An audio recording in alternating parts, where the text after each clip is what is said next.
राष्ट्रीय महामार्गावरती झाड कोसळलंय। महामार्गावरील दोन्ही बाजूकडील वाहतूक ठप्प झाली आहे। माणगाव हॉटेल गणेश पॅलेस जवळची ही घटना आहे। पोलीस घटनास्थळी दाखल झालेत। वाहनांच्या मात्र लांबच लांब रांगा लागलेल्या आहेत। मुंबई गोवा राष्ट्रीय महामार्गावर झाड कोसळलंय। झाड कोसळल्यामुळे महामार्गातील दोन्ही बाजूकडची वाहतूक ठप्प झाली आहे। माणगाव हॉटेल गणेश पॅलेस जवळची ही घटना असून पोलीस या घटनास्थळी पोहोचलेले आहेत।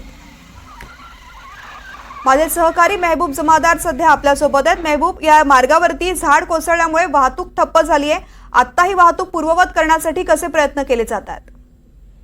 नेमका हा झाडा असा मध्यभागी पडलेला आहे की दोन्हीकडची वाहतूक म्हणजे माणगाव मधून जो मुंबई गोवा हायवे जातो तर दोन्हीकडची वाहतूक या झाडामुळे खोळंबली आहे। मागील पाऊण तास झालंय हे झाड कटिंग करून त्याचे वेगवेगळे तुकडे करून झाडाचा रस्ता मोकळा करण्याचं काम पोलीस आणि स्थानिक करत आहेत व आता थोडाच भाग राहिलेला आहे। तर त्यानंतर हा पूर्ण रस्ता मोकळा होईल। पण जवळजवळ पाऊण तास हा झाड पडल्यामुळं दोन्हीकडची वाहतूक ही पाऊण तास झाले खोळंबलेली आहे आणि एक लवकरच आता ही वाहतूक पूर्ववत सुरू होईल। पण ह्यामुळे मुंबई गोवा हायवे मात्र ठप्प झालेला आहे।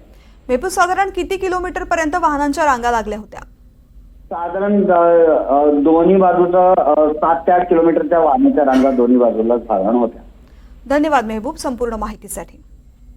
तर मुंबई गोवा राष्ट्रीय महामार्गावरती जे झाड कोसळलेलं होतं ते दूर करून वाहतूक पूर्ववत करण्यासाठी पोलिसांचे प्रयत्न सध्या या ठिकाणी सुरू आहेत। जवळपास 6 ते 7 किलोमीटर लांबपर्यंत वाहनांच्या रांगा लागल्याचं दिसून येत आहे।